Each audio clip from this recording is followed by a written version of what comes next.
Welcome to Ashbrook Live.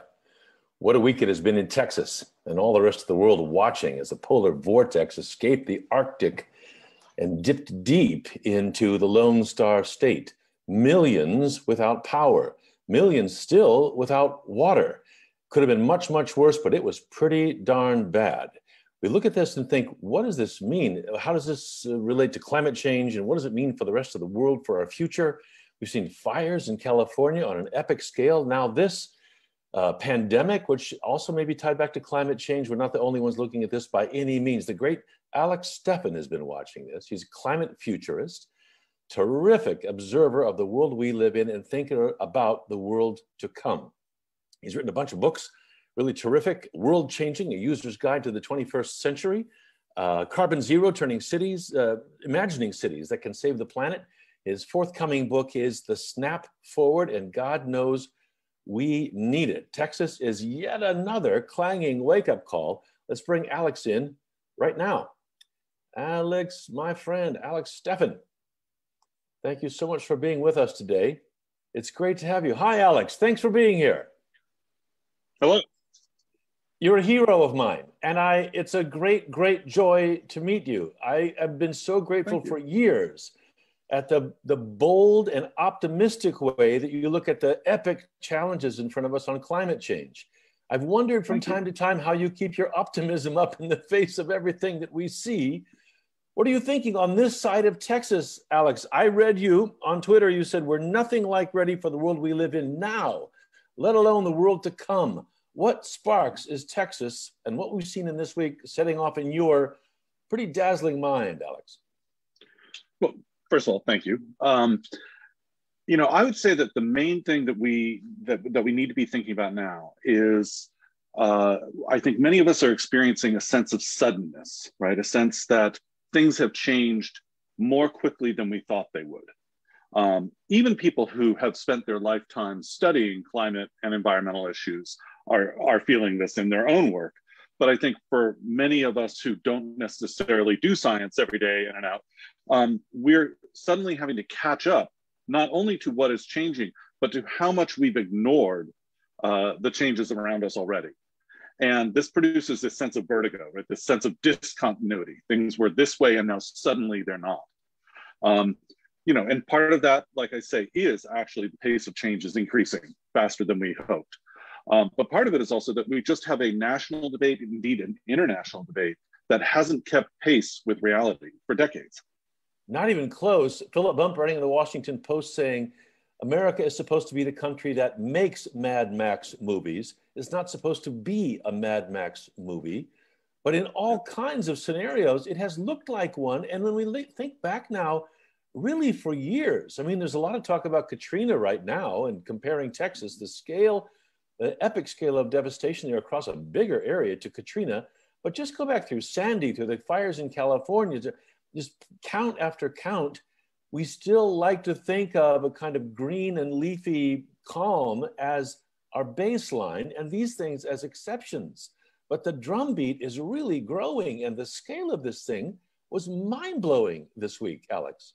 Yeah, and it is just a taste of what's on the way, because the main thing that we understand about our situation now is that all civilization is built to tolerances, right? When somebody goes out to build a bridge, they think, well, how high do we need to build this bridge? How strong? And usually the tolerances that they build there, how high and strong, are based on the history that we have of how often does the river flood? What's the worst flood that we've had, et cetera.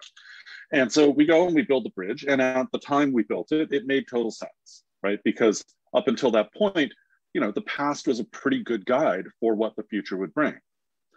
Part of the nature of the discontinuity we're going through is that the past is no longer a good guide for what we need to be thinking about as we move forward, right? That what might have been once, as they call it, 100-year flood, right? You'd have one flood like that every 100 years. So, if you can withstand that 100-year flood, you've built a pretty strong bridge.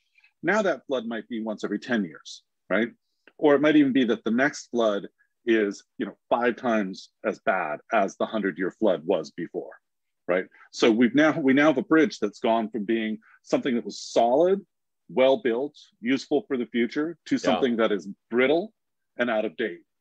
And a huge variety and, and number of the systems we depend on in our daily lives were built for tolerances that were arrived at in a different world. Like literally when we lived on a different planet. The planet is warmer, the weather's weirder, there's more ecological harm. You know, there are many, many more complexities at work here before we even get into humans and how we mess things up in our own lives, right? Before we get into policy or politics or society or anything like that, you know, the fact of the matter is that we are really, you know,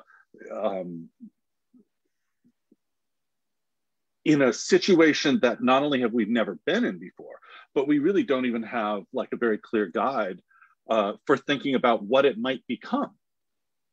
And it's coming at us fast. Philip Bump calling America these days rickety, and it does feel rickety, maybe even to the old tolerances, given the amount of neglect that we have exercised around the sort of infrastructure of our lives. Infamous word. Maybe Biden will change action on that. I don't know. Can we just talk for a second about what produced this? Because I mean, over many years, we've had this debate and evolution around language, and there was global warming, and then there was climate change. But we know it's in the direction of warming. But here, this week, we've got snow on the Parthenon in Athens. And in Texas, we have places with temperatures that are absolutely unheard of. My brother in Dallas, with his kids, with the neighborhood kids in the street, sort of doing dog sled races, faux dog sled races up and down in snow like I've never seen there. Good friends in Houston, in the dark, in their home, no water, no power, pipes bursting, crawling around the attic in the dark, trying to fix pipes by hand because no plumber can come. The sense of being on their own in a kind of catastrophe. I've got photos up from family this morning of absolutely empty grocery shelves. What was the source of this super cold weather dipping down into Texas? And does it have to do with climate change? I'm reading about how the jet stream, which normally sort of collars the polar vortex, keeps it up in the Arctic, is getting less reliable. And that produces these dips of very, very cold air down much further south than they would have come before. This may not be a long lasting, in the long term, it may not work this way, but in the change we're in, this seems to be one of the side effects. Does that sound right to you, Alex? Yeah, I want to start by saying I'm not a climate scientist, and it's always worth actually going to climate scientists to ask what's going on. But here's a general understanding of it, is that as we've added greenhouse gases to the atmosphere, right, more heat, more energy is trapped by those gases in Earth, raising temperatures. As you raise temperatures, you add energy to all of these systems around us, to weather systems, to hydrological systems, and those systems start to change. Some of those changes are relatively stable and permanent. Things get a little more this way over time and they kind of stay that way. But more and more what we see are these flukes, these aberrations, right? These extreme events that nobody had predicted in the past. And it's possible we don't really know how to predict, right? The loss of predictability itself is part of this crisis. But certainly they are things where it's not just that the overall average changes, it's that the extremes, the unlikely events, the tolerances that you might encounter, right, that you might need to plan for, grow wild, right? They grow, they're let loose from our expectations. And certainly, what we've seen in the Arctic for the last few years with these just unprecedented heat waves, bikini weather, in northern Greenland, the opening not only of the Northwest Passage, which was blocked by ice, for many centuries, but now the Northeast Passage over Russia, right? And Russia actively seeking to control militarily the Arctic space around it. Winter water navigation possible there. Well, that was unthinkable for many years. I used to work on the north coast of Alaska. This was decades ago now. And the ice did not break up until mid-summer. It was solid right to the beach where our trailers were. It was no more. Yeah, no more. And there are comparable effects like that, right? The rise of heat waves, especially around the equator, right? These prolonged droughts, but also these very sudden, very severe droughts. We could go on and list the effects because some of them also involve other animals, other systems. So, we have insects showing up where they never were before with the spread of things like, Zika virus, for example. We're living in the midst of a pandemic right now that is it's impossible to extract the existence of coronavirus from the kind of intrusions into the natural world we've created, right? When you move into the forests and jungles and swamps that that viruses have harbored in for millennia, millions of years. You catch things, you're exposed to things. So we can't say climate change caused coronavirus. That would be an overstatement. But we can say that our interactions with the natural world are absolutely at the center of our rising vulnerability to pandemics, right? There's literally not a part of human life that you can touch that isn't being profoundly changed by these profound changes.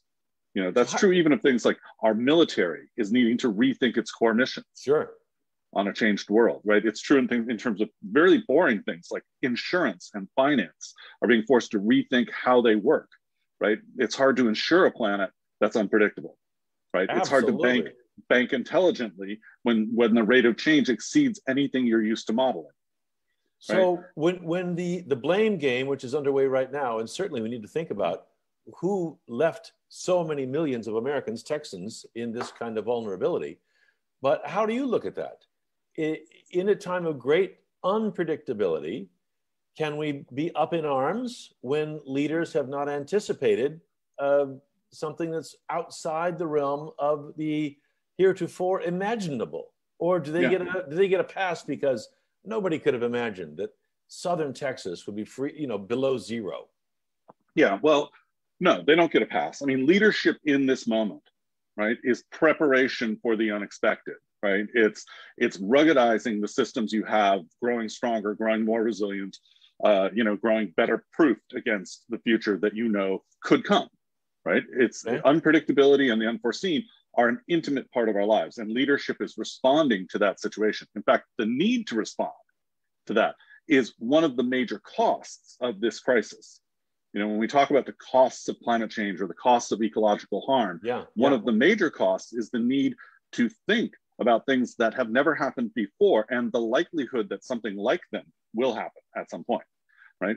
So we absolutely need leadership that understands that the world that they were raised in, educated in, trained for is no longer the world we live in, and that seeks to lead us into being better prepared and stronger in the face of, more rugged in the face of these kinds of catastrophes.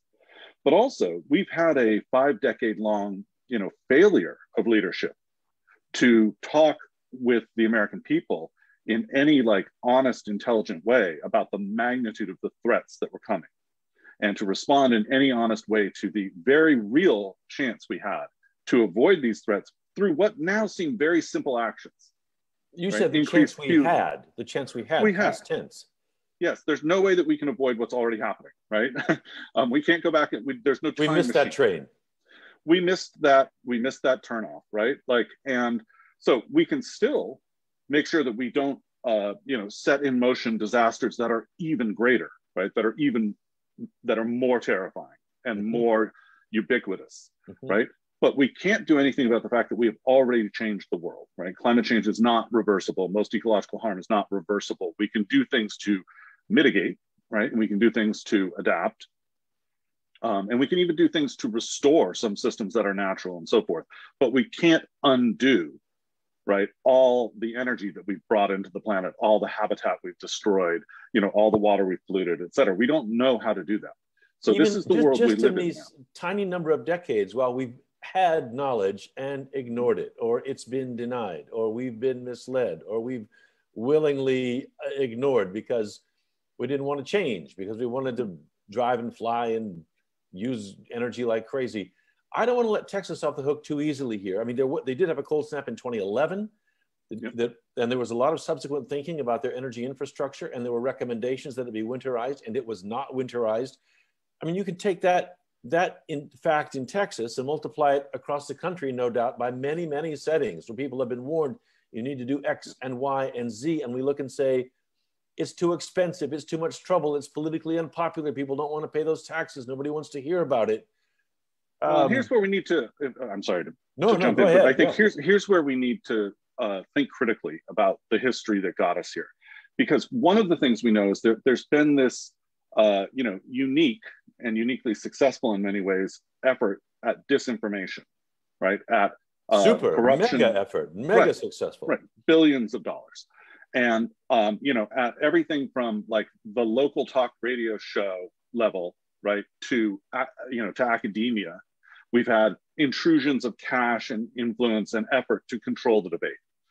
In politics, we've had massive, think about the fact that,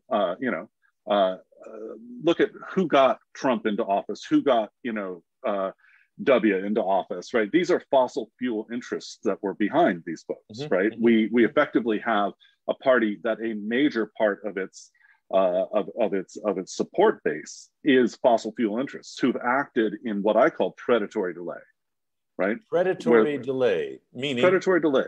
Well, meaning that they have that they've set out. I mean, we have the documents to show this was a conscious strategy stretching over decades. They set out to basically be able to slow down the pace of change, right? They've always known that at some point people are going to understand that ecological harm is real, that climate change is real, so forth. Because they're going to be sitting alone at home, freezing in the dark with no water, right? In Houston, right? Wherever it may be, anywhere on the earth, you're going to have something. And they've always understood that eventually action will happen. But the difference between now and eventually to these companies was trillions of dollars of profit. And so they set out not to win the debate, but to simply control the pace of their own defeat, right? To lie about whether the science was real, to obscure the many solutions that existed even 5 decades ago, to fight even minimal efforts to reduce energy demand and to move to clean energy and to plan cities better and so forth. And this has happened over decades. And the result is, had we began in the early 70s to tackle these things, had we continued into the 80s and beyond, moving with some, even a modest pace of change, right, we would not now live on a planet that was teetering on the edge of catastrophe. Jimmy Carter had the timing about right, and whatever it was, 1978, 79, when he said, let's change, put your cardigan on, let's change the way we live. Yeah, and the memory of that period has been distorted exactly by these interests, that it was a matter of, that the main point was sacrifice and frugality and harm. No, I mean, Jimmy Carter was talking about providing 20% of the nation's energy with with solar, I believe, if I'm remembering correctly, by the year 2000, right? That was possible then, right? It was an ambitious curve, but it was possible. And had we done that, right, we would now live with solar that was so cheap that it wouldn't make sense to run a coal plant anywhere on the planet. And right? These things are real choices. World. We would not have entered into this catastrophe. We would not be in a planetary crisis. And the thing about that is this planetary crisis is now the primary context for every single decision we need to make as humans, even things that aren't nominally about, environment or energy or climate in any way, are still deeply influenced by these things. Things like, well, we mentioned insurance, for example. It's just a matter of time until places that are going to be regularly destroyed or impaired start losing value. And as they lose value, we're going to be faced with a choice to either invest a lot of money to ruggedize those places, make them more able to withstand extremes, right? Or to effectively abandon them. And we're talking about America's most expensive real estate. Its cities, its biggest cities are along the coast. We're talking about coastal cities. We're talking about places that are already very hot. Desert communities. We're talking about floodplains. We're talking about fire zones. I mean, huge portions of America are vulnerable to regular disasters now. And we're going to have to make choices. There's going to be a sort of triage that's done about whether to protect places or not. And generally, that protection is going to come in the form of building things to make it more stable in the face of these changes, and the ability to insure things if something happens. Building seawalls, trying to build defenses against calamity. Right. Seawalls and flood insurance, for example, right? But what we've done is we've already created a lot of places where the value of the place cannot justify the kinds of expenses or the amount of risk that it would take to prepare, to ruggedize, or to insure those places. Name some. Well, anything that's at sea level on the East Coast is going to go through this triage of having to figure out, can this particular piece of land be defended against rising seas and worsening storms? That's a bunch of things from parts of Boston where I'm sitting now all the way down to Miami. That's every city on the coast has different degree of vulnerability to that. Absolutely. And the West Coast is slightly less vulnerable for reasons having to do with weather patterns and so forth. But it's not much less vulnerable, right? It's just going to happen first on the East Coast. And we're already seeing it happen, right? We're already seeing massive floods, you know, severe storms. And what we've set up is a dynamic where if we were being honest with people, we'd be talking with a lot, we'd have a national debate on how do we, in a fair way, retreat from the places that are too expensive and too hard to defend in a way that supports the people who are having to retreat. And how do we spend the money we do have, right? Protecting and enhancing and making more vital and dynamic the places that we can pretend, that we can protect, that we can afford to protect. How do you begin to do that politically? And by the way, listeners, we're so glad, viewers, we're so glad you're here, and we welcome your questions. We've got a bunch coming in already for Alex Steffen. James saying here, climate change is like going broke, very gradually, then all of a sudden, the famous absolutely, yes, going broke. How do we begin to you talk about addressing the country on this, or the world for that matter? John Kerry today with a Munich Security Conference meeting, talking pretty bluntly about the challenges we're facing, but even blunt, high-level talk is different from, I don't know, a letter in the mail to a condo owner in Miami that says, hi, you're going to have to, I don't know what, surrender your condo, move, you're going to be uninsured, the next storm you're on your own, goodbye and good luck. I mean, these are almost, does a democracy have the capacity to deliver that kind of message to that many million people and absorb it and not be toppled, rioted against, misframed and distorted by Ted Cruz on his way back from Cancun? Do we politically have the capacity to take these messages, it's reality, on board? I think this is the greatest test of our republic, is are we going to be able to manage this crisis? I can't tell you yes or no. I believe in America, and I like to hope that Americans, what's the Winston Churchill quote? We always do the right thing, even if it's the last thing we do or something. But I believe that we do have greatness in this country, and that we do have an amazing, that our people are amazing, and we have traditions that can help us. But we're in desperate straits right now, even not counting climate change, right? Even leaving climate change and planetary crisis off the table, we have a huge set of enormous problems. And I'm very sympathetic to the ideas of something like the Green New Deal, the idea that we need to tackle social, long-lasting social and equity problems as we meet the crisis we face. Mm-hmm. But I think even those advocating the Green New Deal underestimate the severity of the crisis that's here right now, like the world we already live in today. You better put some meat on those bones. Paint that picture then. What is that crisis that you see so vividly and so clearly? And I should say again, for people who maybe hearing Alex for the first time, though he's renowned all over the place, Alex is an optimistic, he calls himself a realistic optimist. But again and again and again, for decades, he's written in a kind of gung-ho way about, we can do this, let's go. Let's just imagine a future in spite of these problems that we can embrace and even welcome in its best dimensions. So when I hear you saying this, it really gets my attention, Alex. So if we're surrounded by catastrophe already, kind of in the waiting, describe it. What is it that, because I really think we live in a blinkered way. It's almost too much to take on. It's too much to think about. We'd rather think about getting dinner ready for tonight, or what we're doing with the kids tomorrow, or, on and on. When you're going to get your vaccine. This picture is a harder one to keep vivid in our minds, painted. We're sitting in the middle of it. What's it look like? Well, I want to start by saying it's very hard for most of us to really get our heads around this, because we've been told for decades that this is an issue, like other issues, say homelessness, or, gun violence, or, education, that is parallel to our lives. That's something we should care about, right? But it's not definitional of our lives, right? But that's no longer true. We live in a world where the primary context of every one of our lives is planetary change at extraordinary speeds with unpredictable results, right? So it's not a matter of what do we do to change something. It's how do we acknowledge that this is already a core part of our lives? How do we make our own decisions, whether those are private decisions with our family and choices about where we live and what we do, or our professional decisions about how we act in the workplace, what we do with, you know, our skills, our affiliations, you know, our union membership, for example, or, you know, our wealth, if we're lucky enough to have enough to make a difference, you know, to our political lives, right? And what is the country we seek to, you know, see rise out of this crisis?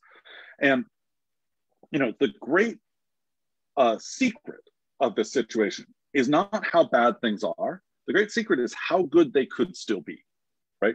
We have, you know, bullshitting us now after that description of it. No, so this is the essential tension, right? This is the craziness of this situation, right? Is that we are currently, our default trajectory leads to greater and greater losses, greater and greater instability, more and more conflict between groups of people about the remaining resources, the remaining places, right? The trajectory we're on, if we don't change, is not happy at all. And it leads to a lot of doomism, which is very active already, sometimes passively at the back of people's minds, just surrendering, sometimes actively.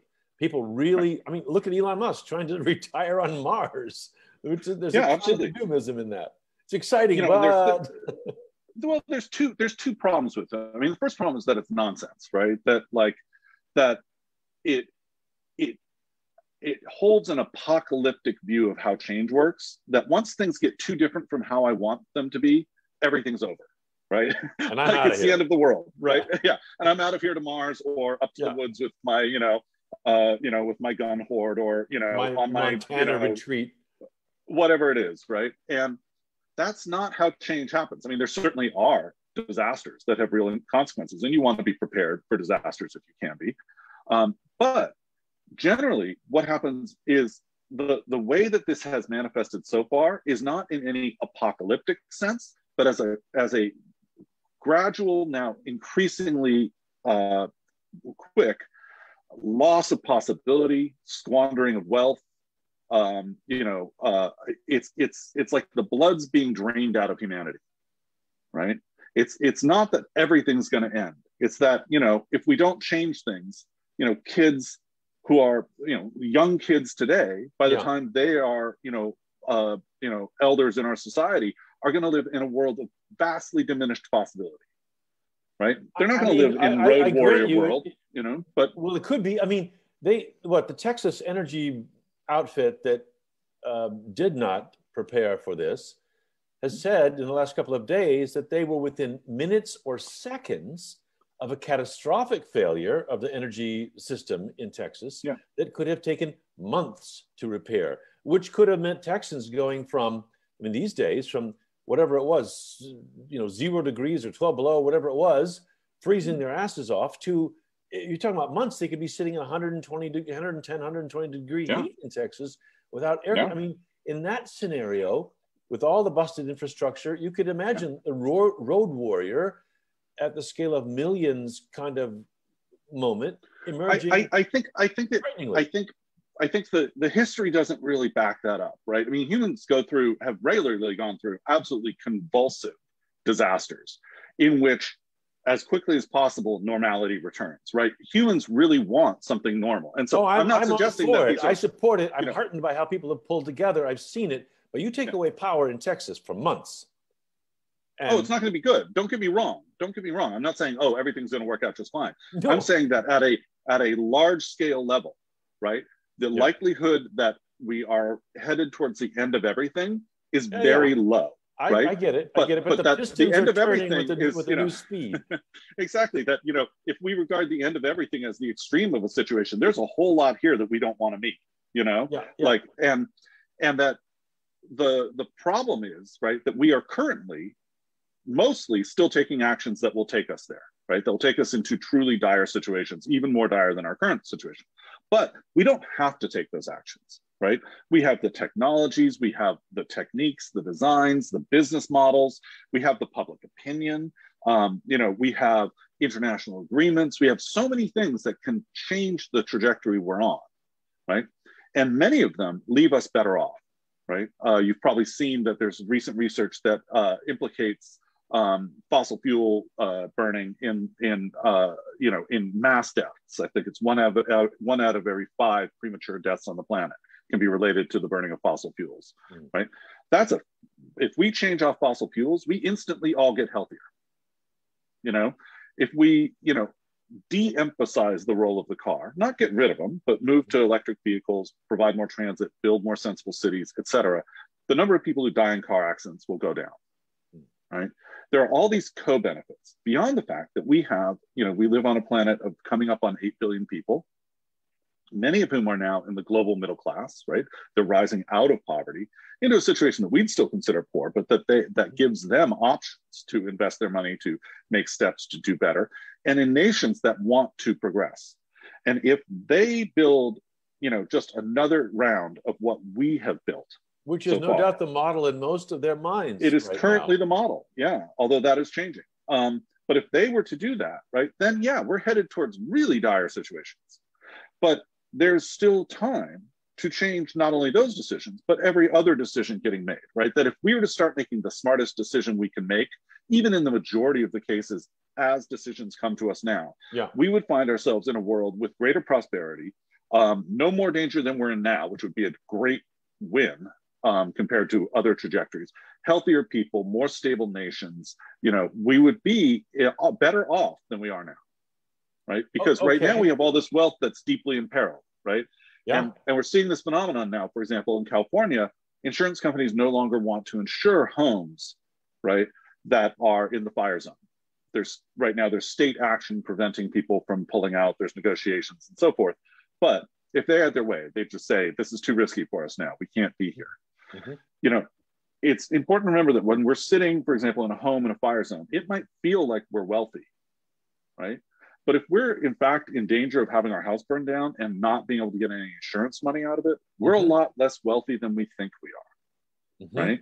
Sure. And that is the situation for Western countries as a whole, but I think especially the US, is we feel rich, but we're a lot less rich than we think we are. It's rickety. It's rickety. It's rickety. Yeah. Yeah. You ever the optimist, I think this was, you said so many climate actions are moving fast from unimaginable. We can't do that. To unrealistic. You can't persuade people to do that. To unlikely. I don't think it'll happen. To, you say, ubiquitous. That we could flip. Let's say, look, it's very likely that we're not going to be in the US, that it's going to be very hard to buy a car that's not electric by 2035. Well, right? Joe Biden is saying, what is it, zero carbon or carbon zero by 2035.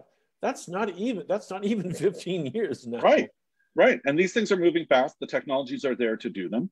Now, the problem is, of course, twofold. One of them is, do we hit the target that's announced? A perpetual problem, with these kinds of things. They're saying today, we're back in the Paris Agreement formally as of today.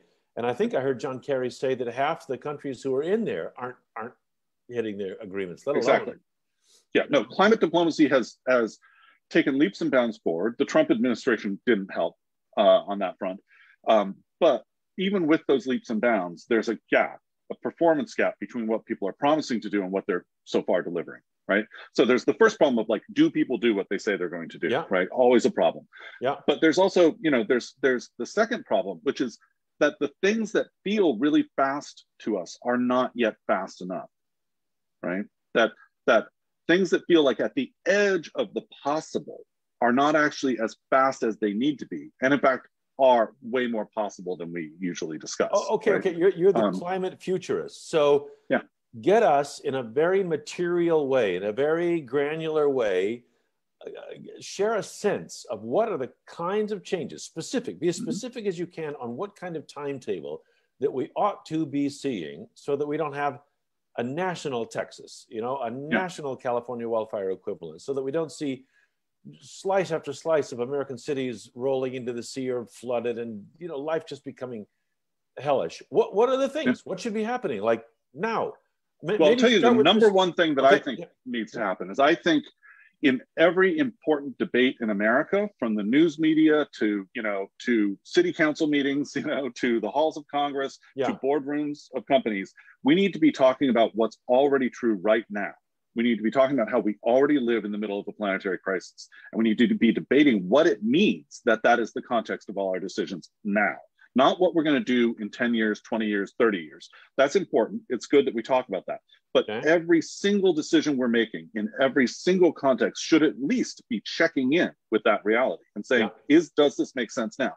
Because we're still on autopilot, like making decision after decision after decision that reinforce, that add more of the things we want to stop doing, right? I mean, whether that's as if we were living half a century ago or something like it. And and we have this tendency, and in fact, there's a whole I could go on at length about this, but we have a whole tendency to say what we need are these giant changes down the road. So we're going to set a big, ambitious goal, right?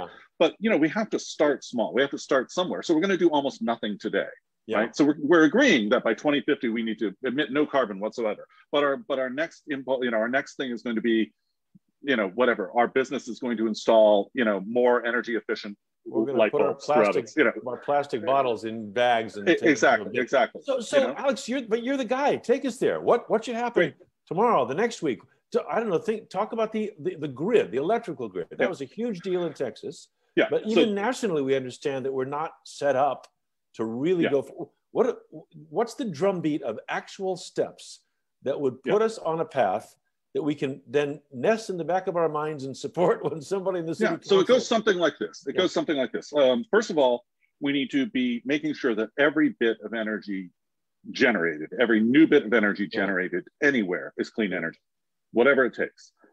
Then we need to make sure that that energy can reach the markets where people want to use it, right? That energy that's being, created in wind turbines in the Dakotas is making it to Texas, say, if that's where it's needed.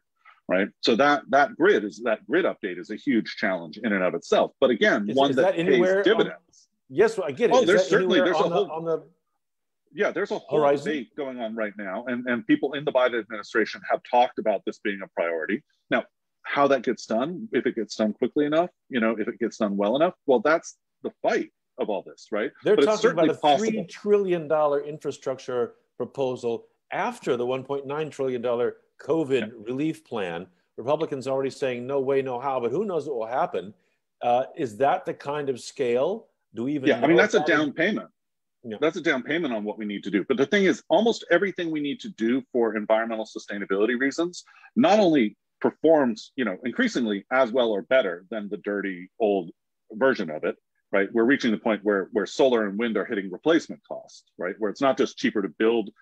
So we're hitting the point where it's not just cheaper to build a new wind farm or a new solar plant, instead of building a coal or gas plant, but it's actually getting to the point where it's cheaper to replace the coal plant with clean energy than it is to continue to run it, right? It's cheaper to build and run clean energy than it is to continue to run an existing coal plant.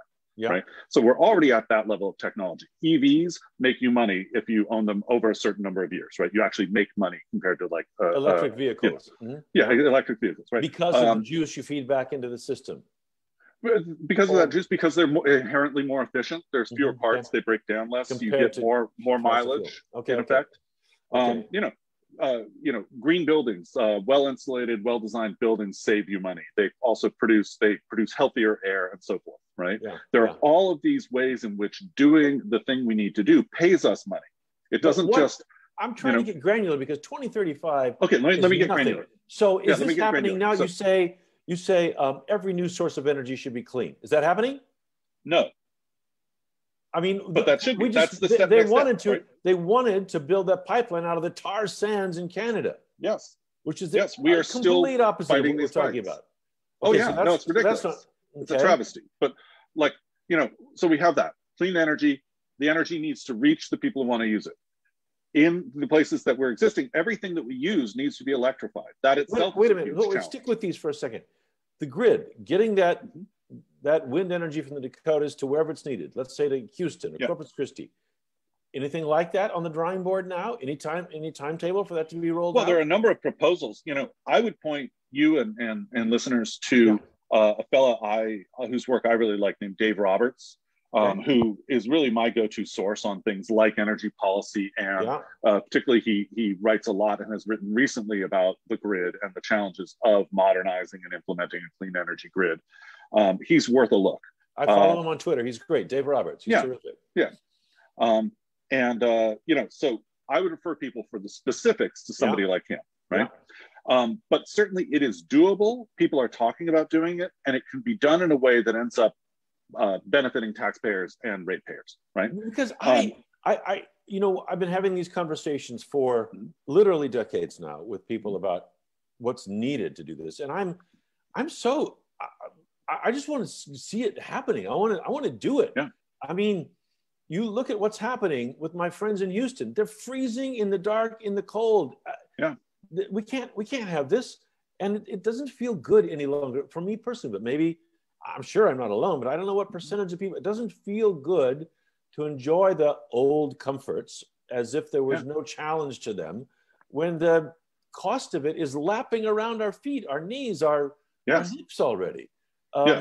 So on the one hand, this general arc of what we need to do, we always need to describe it. On the other hand, it feels like we've been hearing about this arc of necessary actions for forever.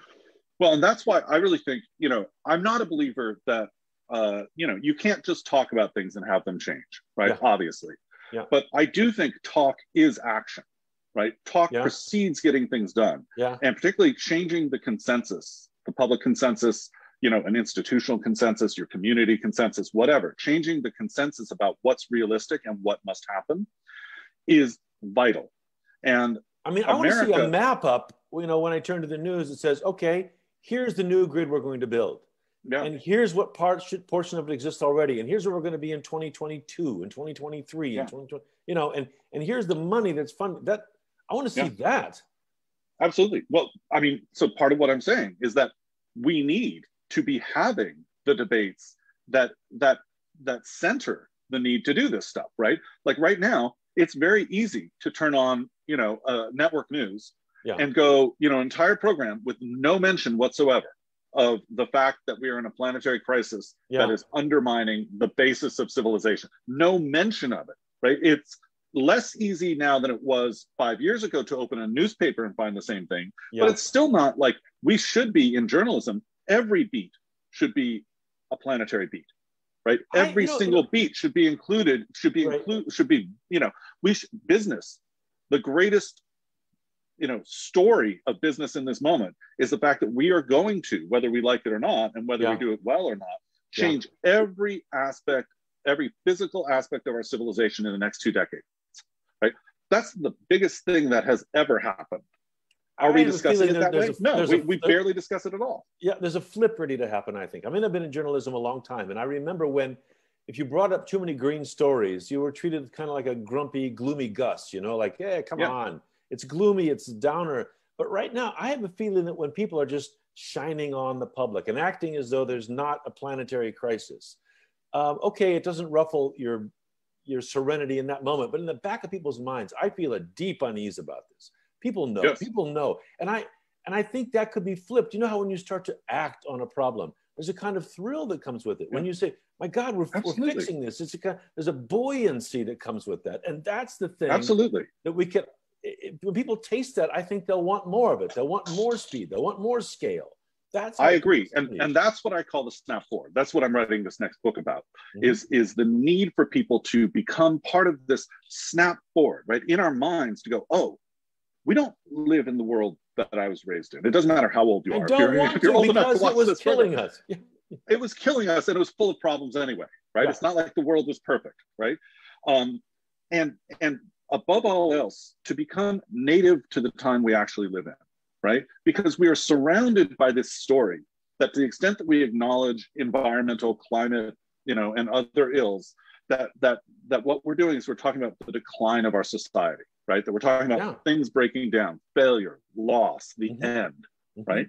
And but also, that's not true. What we're talking about is it's a divisive story. Because it's about it's about rich doomers building their compounds, you know, with their golden sinks underground and all this stuff that just pushes us apart. Like the millions will suffer, and the few like to imagine that they'll escape in some kind of climate fortress. I doubt that's going to work very well. But that drives us apart if we're not addressing it. And despair is useful, I mean, Lincoln Steffens, the great journalist, you know, quoted that guy as saying, despair can be created and is useful for business, right? Like that there are people who benefit from that despair, right? Oh, Whether you're sure. talking about people who are doomsday preppers selling doomsday prep, right? Yeah. Or people who are selling fear and hate on the right or the left, right? Like people who are selling panic are in boom business, right? But that is not, like, that decline, us being at the end of a failed civilization, is not only not the only story, it's not even the story, right? We are in the middle of things, right? We are still in the middle, or maybe even the beginning of what's going on, right? We're certainly at the beginning of the inevitable changes that we are going through. And we can be driven by those changes, or we can drive them, right? I mean, this is an old question. I'm sorry to have to raise this, but it's reasonable. Please. Naomi asks, she asks us here, how do we talk to people about the severity of climate change when they don't believe climate change is a thing?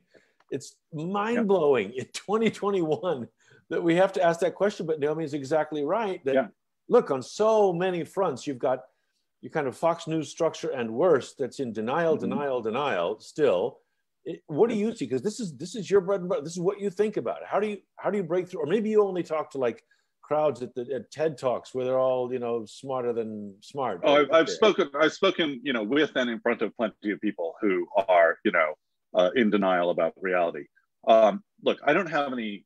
If I had the answer, I'd be out there doing it, right? You know, but I do think. Well, you are right now, right here. Okay. I think, you know, one thing is there are a bunch of people who are maybe triggered by the idea of climate change, by those words, global warming, you know, who have a hard time just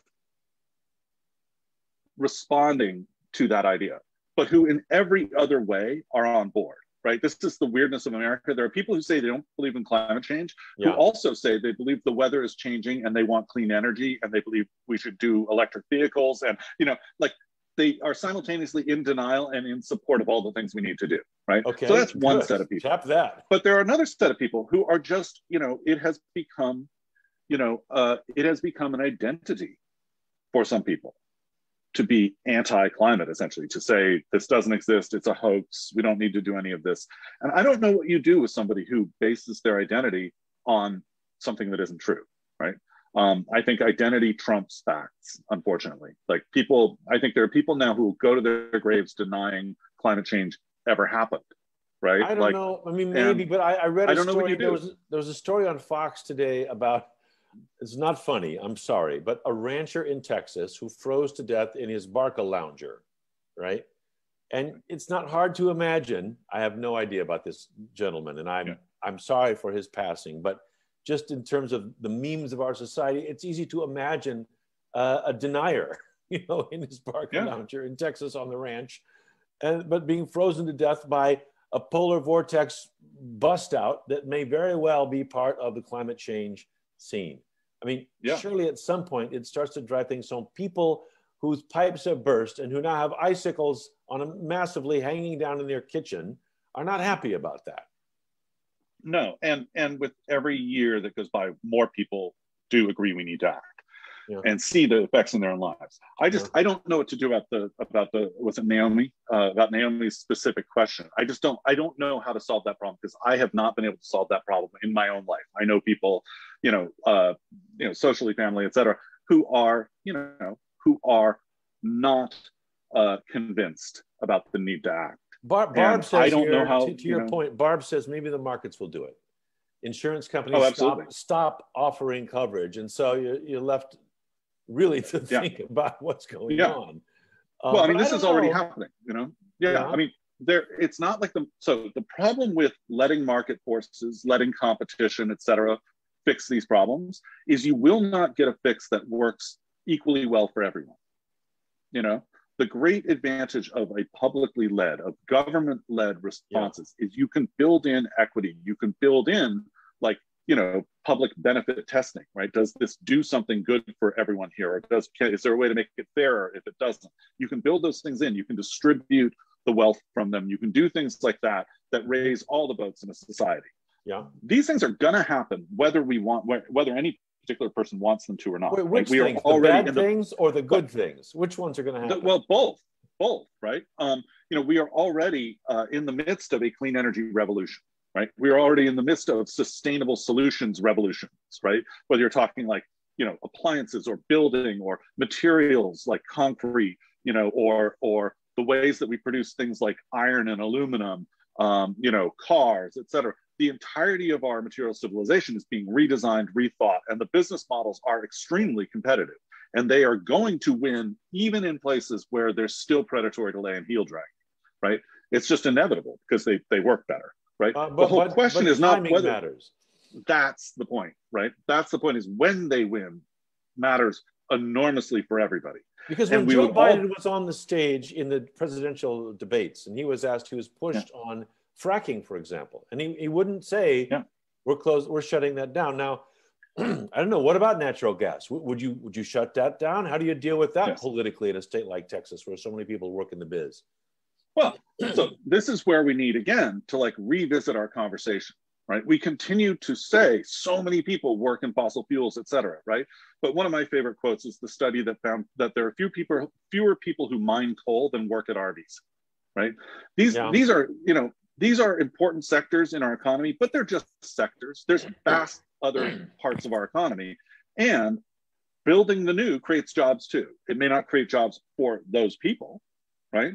But we have to ask ourselves, you know, there are all sorts of people who are losing their jobs because of the impacts of climate change, right? Look at the effects, just as one thing, for people who work in winter sports, right? All the people who work at ski resorts and so forth, who are losing their jobs and are going to permanently lose their jobs, right? An entire industry of people who support, you know, the work of those things are being, you know, their jobs are going away because we're preserving coal and gas. Because let's be clear, as much as this polar vortex escaped this time and slid down to Texas and right through the Midwest, where we've got a lot of family who've been shivering as well, shocked the country with that. I mean, what I'm reading is that this is a temporary thing in this climate change we're in the midst of, and on the other side, already in general, it's toward the warmer. We could have record heat waves in Texas this summer, and in general, the thing is toward the warmer. So that's going to change a lot. I mean, you can have all of it at once. That's the crazy thing, right? You can have a cold snap followed by the hottest summer on record, right? You know, you can have floods, which are followed by drought, right? I mean, the extremes don't regulate each other. They just keep happening, you know? I mean, here in California, we're in one of the worst short-term droughts we've been in a long time, right? Which doesn't bode well for this summer for us. And yet, at the same time, you know, there were parts of the state that were flooded just a few weeks ago, right? I mean, these things can happen at the same time. People are really hungry, Alex, and this is encouraging to me. But like a text coming in here as people watch, and this is Corey. People really want, like, okay, what? It's not, get more concrete. Corey says, you know, I believe in climate change, but I find it unclear what exactly the consequences will be under different scenarios, how we know that. And then, you know, we need to do, he says there's too much, we need to do something, and too little of what will be effective in a cost benefit way.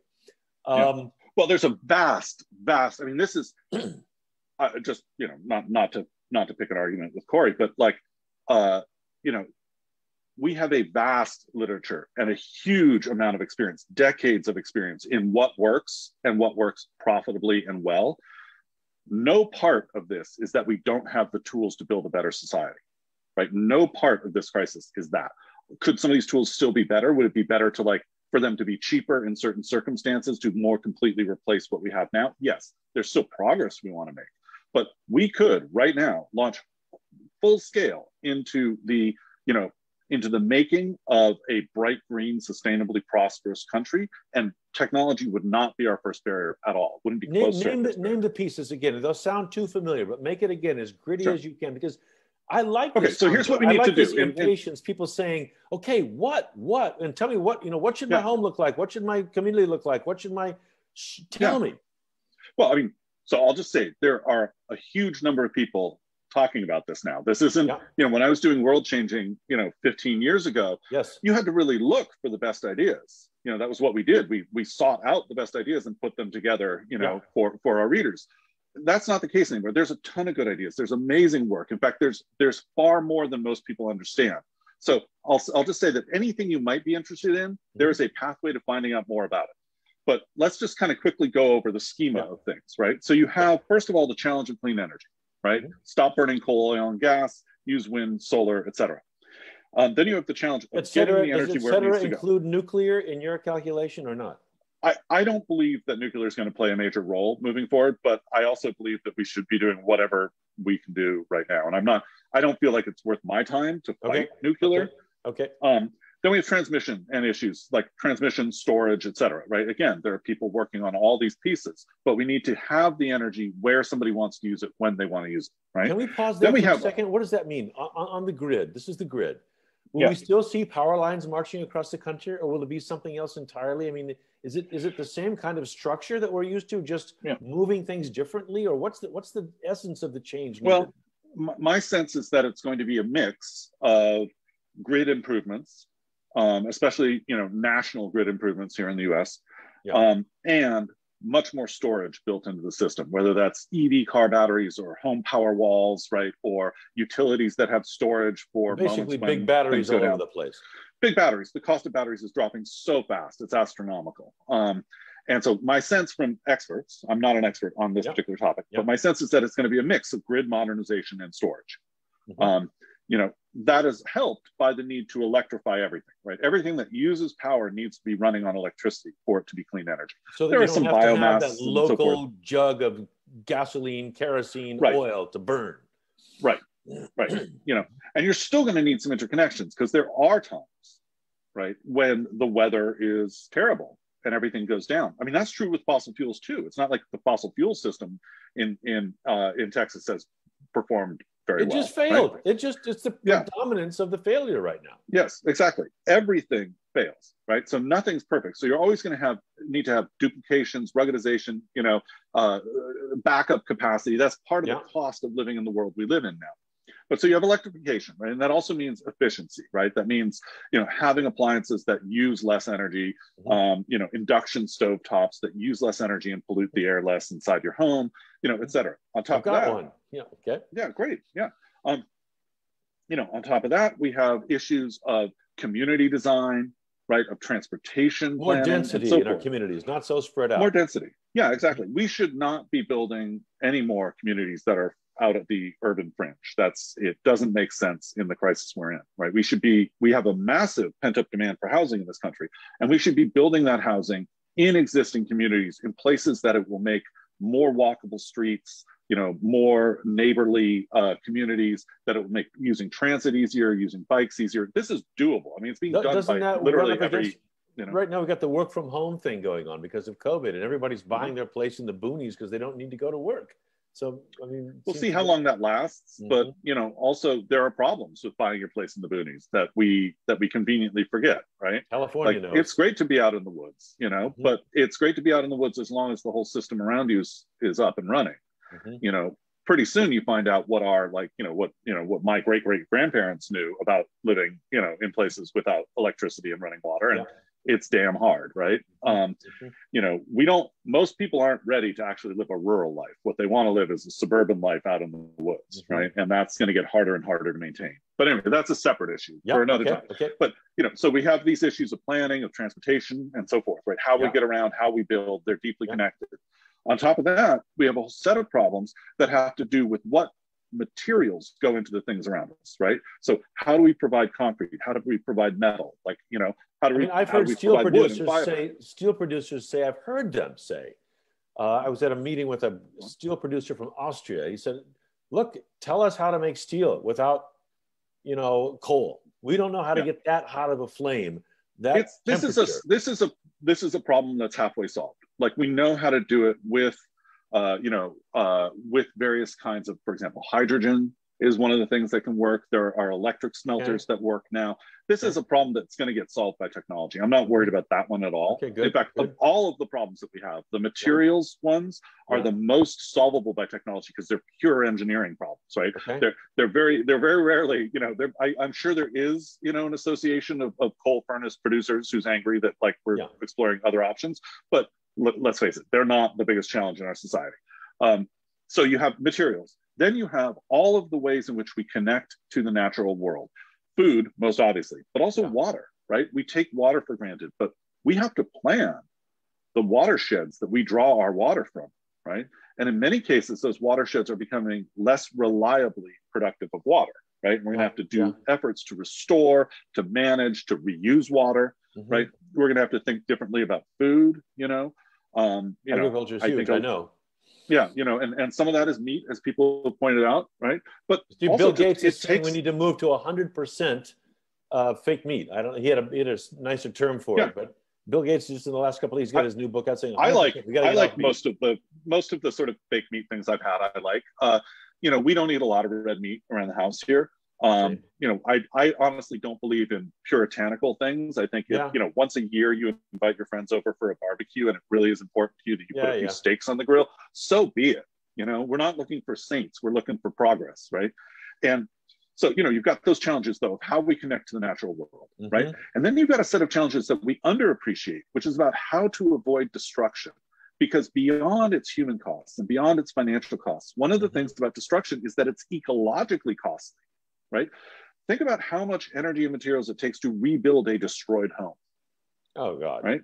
There's no way you can make that home green enough to make it like pencil out in environmental terms, right? Yeah. It is always going to be better to avoid destroying things, to avoid destruction where we can, right? So climate ruggedization, climate preparation is actually an important part of how we avoid pollution and ecological harm. We don't think of it that way, but it really is, especially as the scale of these things grows.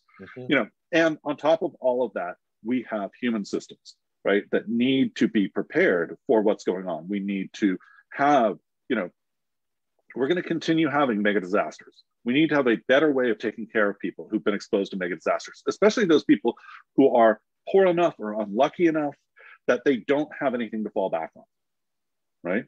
This is going to happen more and more and more. We already know that there are internal American climate refugees, right? There are people who've been forced out of their homes because they were overtaken by wildfire or a severe storm or what have you, a flood, who are now living elsewhere, right? We know a portion of the people in Katrina in New Orleans never went back to New Orleans, right? They were climate refugees, almost 20 years ago. And much more of this to come. And much more of this to come. Never mind. Bangladesh is talking about many, many, many millions who will be displaced. Yeah. And whatever you think about the Green New Deal or particular advocates for it or particular versions of it, it is unquestionable that we need to be building into our society, right, an understanding that tragedy is going to befall more people. And it is, I believe, a moral responsibility. But even if you don't believe that it's a moral responsibility to care for people, it is a practical necessity, right? There are way more costs to having a society with large numbers of people impoverished, unsettled, tensions, you mean we need to respond to, you're saying to respond to that. Tragedy will befall more people, will hit more people, and therefore we have to not write them off. You're saying it's more costly to write them off than to absolutely. There's no question that it's more costly to write off a human being than to help that human being.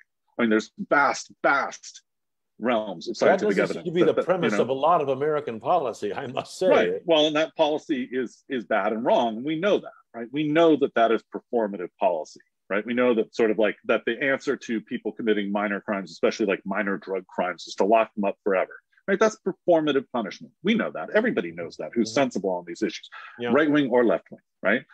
Well, the premise of why that's bad is we spend so much money jailing that person. Right? Not to mention destroying their lives and whatever else, to avoid a tiny amount of societal damage, right? Of them, if you believe that, dealing marijuana is a problem. Well, there are so many of those examples, right? We know that, for example, I mean, there are things like early childhood education that we know pays huge dividends over the life of every kid, right? There are all of these things we know are great investments in people. And we're going to have to figure out how to scale up and evolve those societal investments, to help the millions of people whose lives are being overturned and will be overturned in the coming decades. Like it's fundamental. Here's the tension you're so good on, and I want to ask you about it, because the changes you're talking about, they're material, they're social, they're psychological. I mean, in a way, to do them at the speed that's now required, in some sense, it would come natural for some kind of exquisite civilization. You say, oh, we see, this is what we need to do. And we're an exquisitely organized civilization, like beautiful clockwork, we will now do this. the irony is, at the same time, you're describing civilization itself as being battered by these changes, at risk of collapse, if I'm hearing you correctly. So how do we the kind of collapse, at least, yeah, climate collapse? But you're saying that civilization itself rides on the climate. You get outside. I'm saying, let me be really clear about my terms. Yeah. Like, I'm saying that the tragedies that we are setting in motion through our inaction, they're not going to end civilization, right? But they will inflict harms on our civilization that will make it unrecognizable to us today, right? Well, that's not the same thing, but it's pretty bad, right? That's the Do you want to live in a country, you know, that, yeah, absolutely. Because if we become a degraded civilization, and you can look around lately, my friend, and think we're well into that pond as well. If you become a degraded civilization, it would seem to further degrade your capacity to deal with the climate change that's feeding the civilizational degradation. Absolutely. You're in a down loop, and suddenly you're a doomist. Absolutely. Well, you know, beyond that, right? Like, what I would say is that it is really important for us to understand this idea of discontinuity. Right? We still presume continuity. Things in the future will be like things in the past that I'm used to in so many aspects of life. And that locks us into mental patterns as well. Like, this is the way life is. What are you going to do about it? Right? I want some discontinuity right now. If it's well, we're headed for it. Well, I don't want it to be horrible, though. Let's get on top of it. And well, so we're in a discontinuity, and the question is, do we have the strength of character, the strength of purpose, to engage fully in a new debate based on the reality we live in now, right? That's the question in front of America. Like, are we strong enough as a people to tackle the reality that we currently face, right? By being present in today. Now, there are all sorts of forces that seek to divide us. There are all sorts of forces of stupidity. You know, humanity is a crooked timber. We all have our faults, you know, et cetera, et cetera. There are all sorts of reasons to bet against humanity and to bet against Americans, right? But there are also, we know, many times in which nations, peoples, et cetera, have periods of renewal. And our renewal depends, right, on us renewing our sense of when we are. You know, and I believe that of when we are what? Of when we are. We are now in a different era than we were. We live on a different planet than we did, right? We need to renew our connection to reality. And I think that many of our great core principles, many of the things we're really good at as a country, like, can be channeled into transforming our nation to come out much stronger, much better. Without consequence? No. Without tragedy? No. But stronger and better despite the consequences and the tragedies, right? Richer, more rugged, more stable, stronger. But that has to begin with people, right? And this is the great challenge, is that each of us has to be talking about what's real now. We're doing it right now. Yeah. Right. But you and I both know that this is, you know, that this is not the conversation being had. You know, exactly. It's not the conversation being had in the halls of every, you know, in every hall of power, in every, you know, august debate, you know. Though it should be, and you said it, it should be. Yeah, absolutely. It should be. It must be. And it's easy to disparage the idea that talk is important, right? Because we all want action, right? I do. But talk in this moment is action, because the main action we need to do is to upgrade our thinking, right? Is to bring ourselves into living and being at home in the world we already exist in and that we barely acknowledge, right? That's the key task of our moment. And that can only be done this way, in conversation, you know, through public debate, through the media, through art, right? Through community engagement, through you know, through church engagement. You know, it can only be done by people talking to people. You gave this great speech not so long ago. I don't know exactly what the date was, but it was maybe a few years ago now, about a conservationist 100 years from now, looking back on the destruction and degradation of the planet that happened in our time, but also looking back on society and how it grappled with those things and ultimately saved a lot and turned the trajectory. Looking back gratefully, saying, okay, we live in a world that took a terrible hit, and it's not the world we see in the children's picture books from 1950. This is in, you know, 100 years since. but they saved enough that we have something to build on. And for that, we're grateful. It must be a very complicated sense of gratitude, even if we succeed at this point, because it will be a lesser planet. It will be a planet missing thousands and thousands of species and vistas. But it is a planet missing those already, and it will be a planet missing even more, right? And I think one of the real challenges is that we have this apocalyptic mindset whenever we talk about these problems. And I think that the apocalyptic is really a refusal.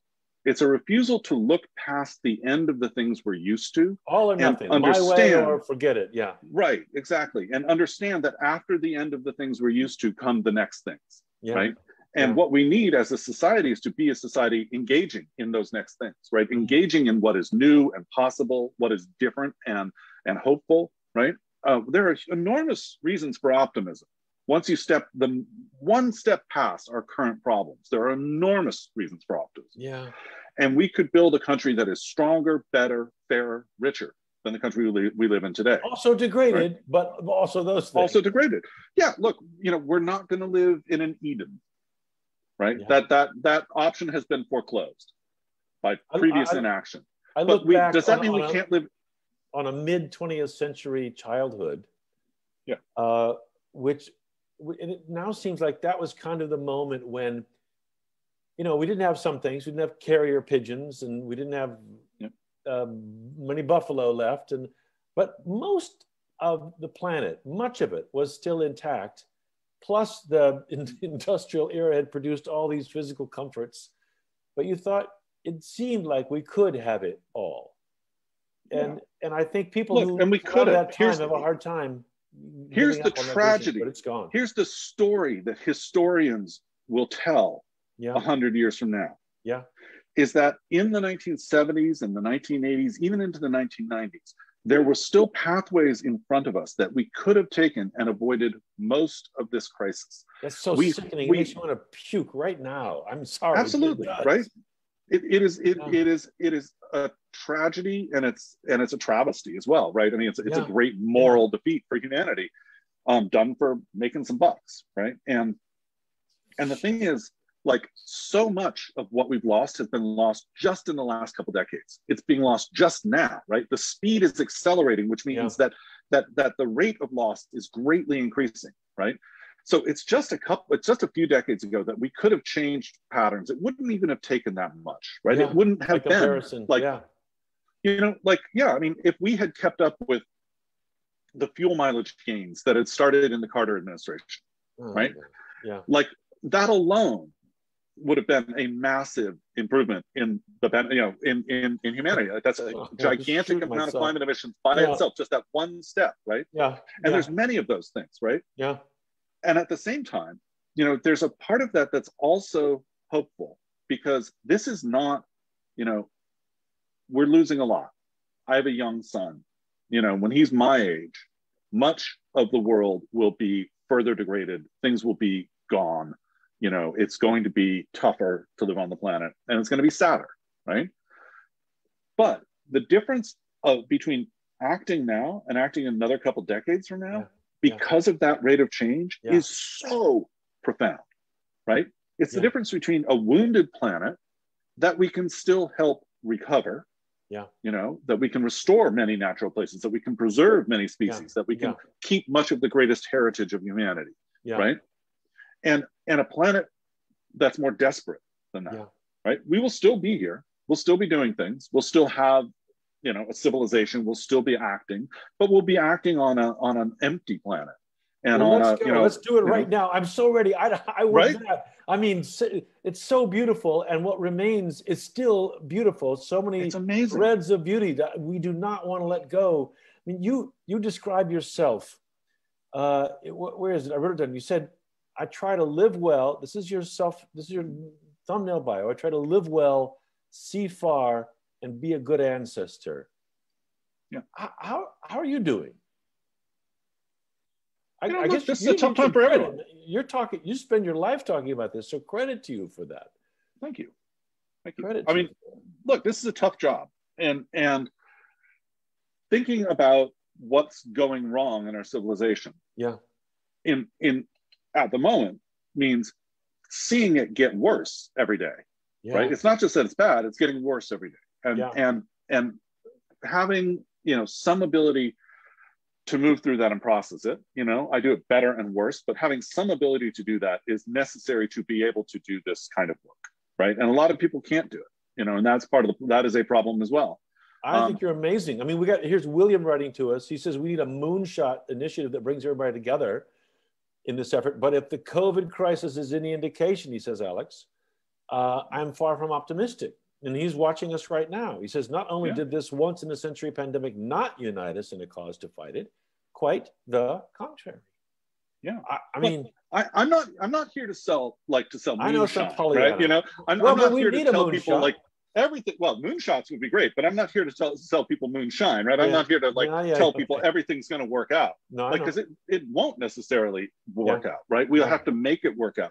But I think it's really, you know, one of the things that I think about quite a bit as a dad is the quality of life, not just of my son, but of, you know, future generations and his peers and their future generations.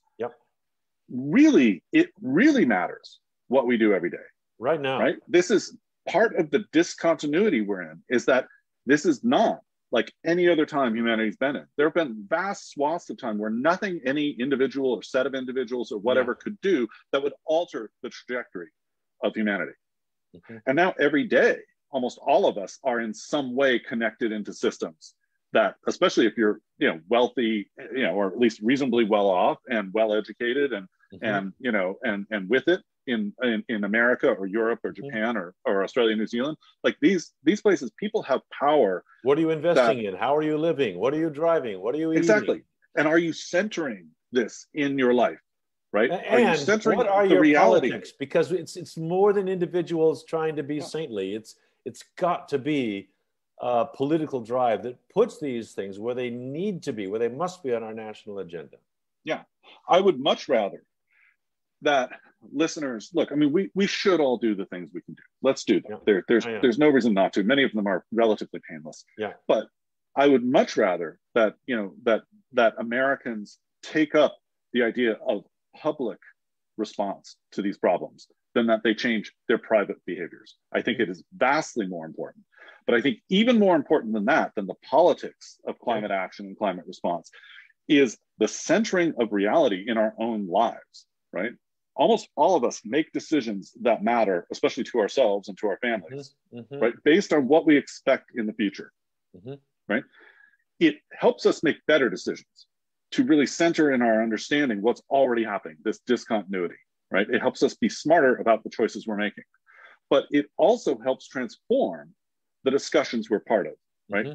Skin in the game matters, right? Like if you are somebody who really cares about, you know, about climate change, like you should make sure that your retirement money is invested in, you know, funds and other investments that don't support fossil fuel energy and the unsustainable. You want to do that anyway, because the unsustainable is about to take a serious beating in the markets for decades to come. So you want to get out of it now and not be left holding the bag. But that's a thing you can do that has real impact.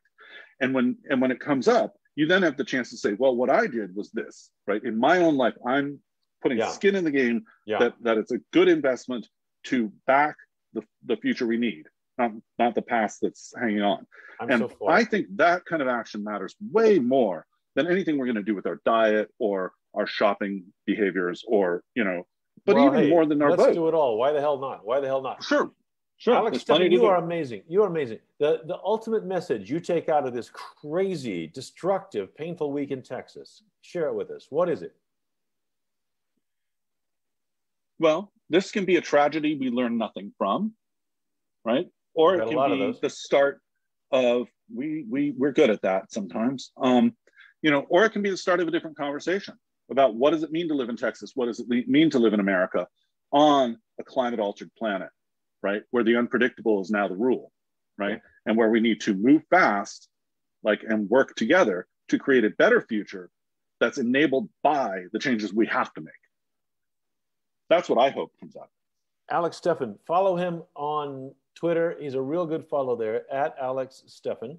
Google him and look at his TED Talks. There are bazillions of them, great books.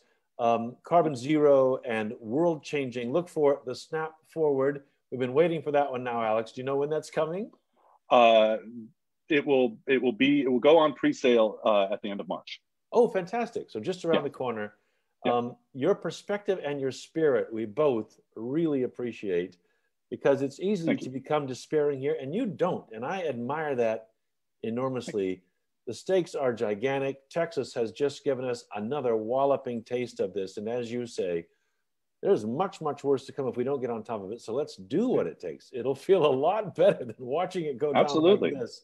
Alex Steffen, you're the greatest. Thank you very much for being with us. Thank you very much. It was a pleasure being here. We'll talk again. Bye for now. Great. Listeners, thank you very much for joining us today. It's always great to have you along.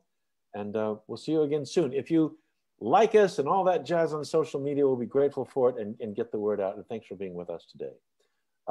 Ashbrook Live, signing off. Bye for now.